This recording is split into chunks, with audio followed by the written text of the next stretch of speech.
বিশ্বাস কর ভাই, এই ধাপটা যারা মিস করে যাবি তোদের মতো বোকা ভাই পৃথিবীতে আর কেউ নাই, বুঝছিস?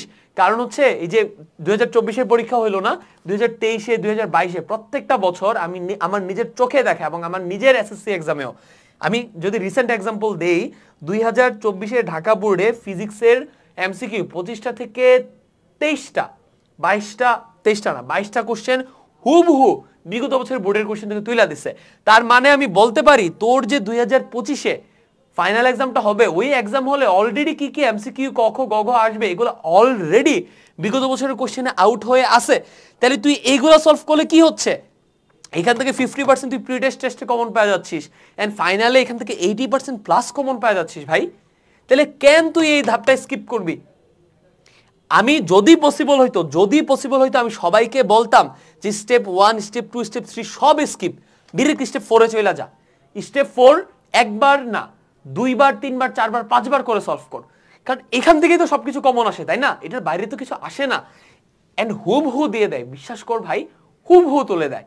তাহলে অলরেডি আমার এক্সাম্পলে কি সলভ করতে হবে এগুলো যদি আগে থেকেই দেওয়া থাকে, তাহলে কেন এগুলাকে আমি বারবার পরীক্ষার আগে সলভ করে যাব না?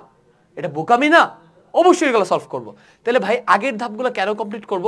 প্রথমত টেস্ট পরীক্ষা, ক্লাস, টিচারদের সাজেশনে ফোকাস করতে হবে, কারণ এখান থেকে 50% জিনিস আসে। আর যদি ক্লাস দেখা ভালো মতো কনসেপ্ট নাই ক্লিয়ার করিস, যদি মেইন বইটা হালকা করে রাফলি একটা রিডিং নাই বা দিস, তাইলে তো তুই প্রিভিয়াস ইয়ারের কোশ্চেন বুঝবি না কেমনে সলভ করতে হবে। এই জন্য এই ধাপগুলো দেওয়া। যদি পসিবল হইতো, যদি কারোর এগুলোর উপর ভালো দখল থাকে, এখন আমি বলবো ডিরেক্ট বুট কোশ্চেন সলভে চলে যা।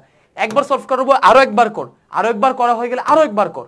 কথা বুঝছি? এটা হচ্ছে এখানকার সবচাইতে বেশি ইম্পর্টেন্ট স্টেপ, কারণ এটাই আলটিমেটলি আমার এসএসসি এক্সাম হলে আমাকে এই ধাপগুলোর মধ্যে সবচাইতে বেশি ইম্পর্টেন্ট ধাপ, এখান থেকে সবচেয়ে বেশি কোশ্চেন কমন থাকবে। ঠিক আছে? তাহলে আমরা প্রথম 3টা ধাপে খুবই রাফলি টাইম দিব, খুবই দ্রুত আগাবো। কোনো কিছু না বুঝলে আমরা কি থেমে থাকবো না, আমরা দ্রুত এই ধাপে যাব। এই ধাপে গিয়ে কোশ্চেন সলভিং এ ভালো করে টাইম দিব।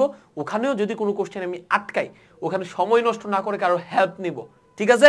এন্ড মাথায় রাখবা ভাই এবং আপু, এখানকার সব তোমার পারা লাগবে না। 80% প্লাস জিনিস যদি তুমি পারো, মানে প্রতি 10টাতে যদি তুমি 2টা জিনিস না পারো সমস্যা নাই, প্রতি 10টাতে 7টা থেকে 8টা জিনিস যদি তুমি ভালো করে পারো, ওইগুলো ভালো করে যাও, বাকি 2টা 3টা মার্ক করে রাখো। টেস্ট পরীক্ষার পরে যখন ব্যাক যাবা তখন দেখবো ওইগুলো পারতেছো। ওকে?